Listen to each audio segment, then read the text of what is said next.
What's going on, guys? It's Gendo here, and welcome to episode 28 of The World's First. And today starts our 5th season here with Sheffield FC and our 2nd consecutive in the National League North. I want to try and get out of it this time, but unfortunately the offseason wasn't too kind to us. We lost all of our loanees, couldn't get them back even though all their contracts were expired from their primary club, and in the end we were not able to re-sign them. So that just segues into what we gotta do first. Let's see how we did in the transfer market.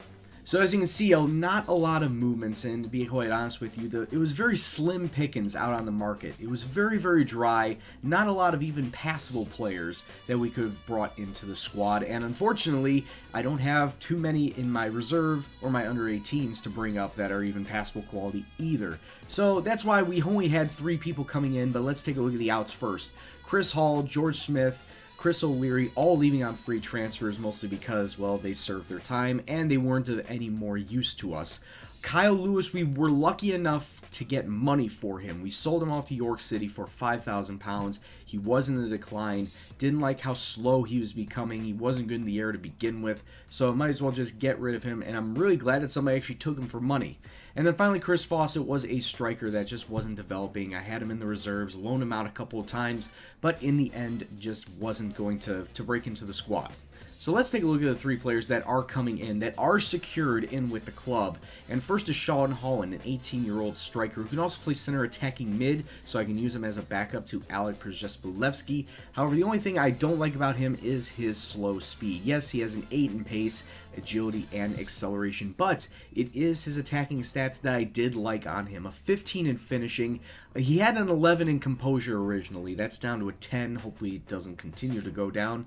And then his decisions of 7, his off the ball of 11 as well. So that's why he has very good stats in the attacking division. I want to try and use him in the rotation, even though he is 18 years old. He is my 4th choice striker behind Elliot Pond, Benny Aguihan, and Anthony Steer.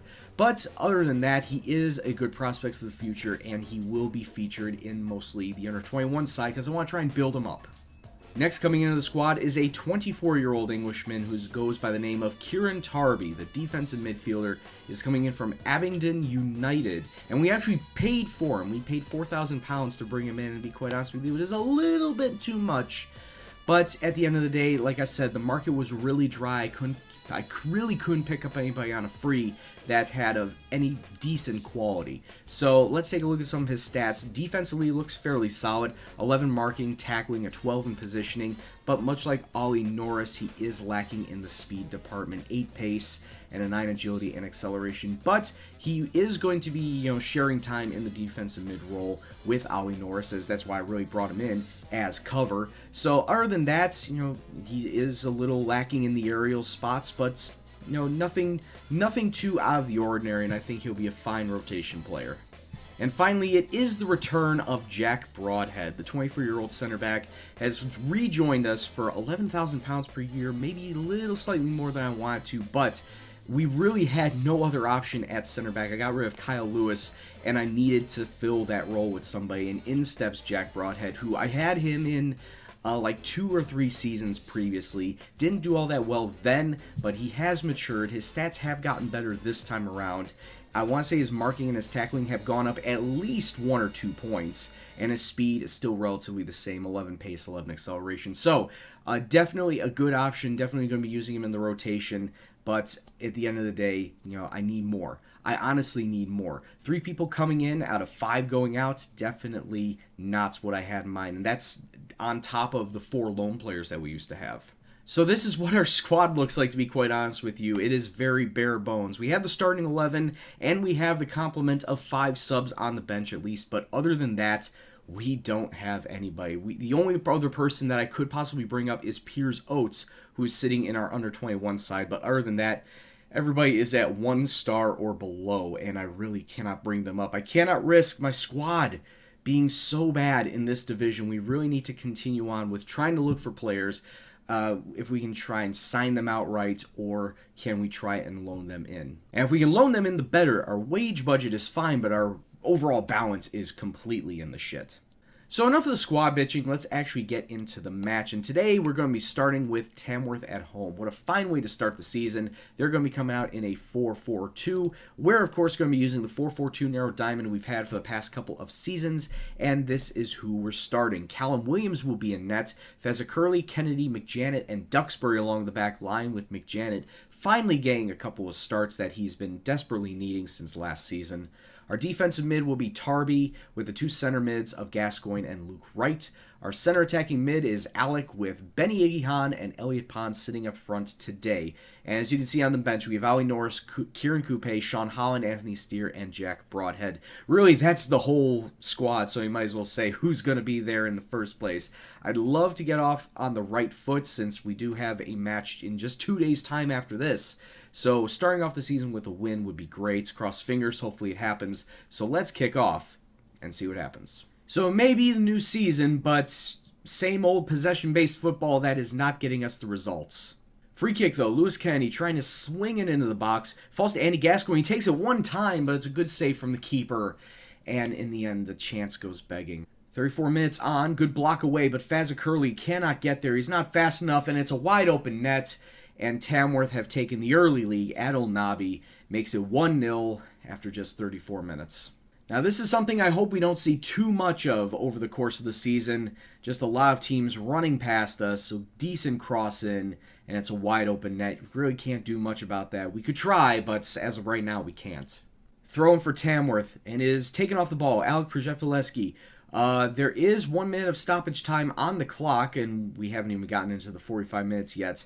Wow, smacking it off the post. Tamworth could easily get a second one here as they're continuing with the pressure, swinging in the corner, but it's cleared away. Benny could run. He's wide open on the pitch, but elects to stop and tries to throw it long over the top, and that ends that. And it's going to come up to halftime. So we come up to halftime, and we got two players that just are not playing all that great. We have Louis, who's just getting beaten down the wing. I probably should sub in Kieran Coupe for him on there. And then Andy Gascoigne was sitting at 6'1", 6'2" for so long, but it says that he's looking motivated. Strange. And also, Benny Igihan is not doing very well either. I could probably make a sub for Anthony Steer, but I'll let him go for now. So let's just take a look at the analysis and see how Tamworth are beating us.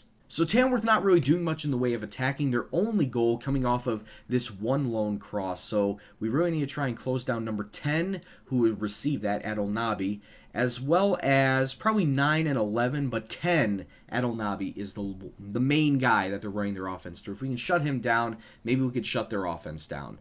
So let's do that, and then in the second 45, hopefully things will change. Free kick, Andy Gascoigne getting into the box. Connor McJanet just smacks it directly into the defense, and we have to play it back out. Alec into Luke Wright, who goes out to Coupe. Swing it out, and we're going to get a corner out of it. It's a rather sad series of events on that side, but in the end, it does lead to a corner.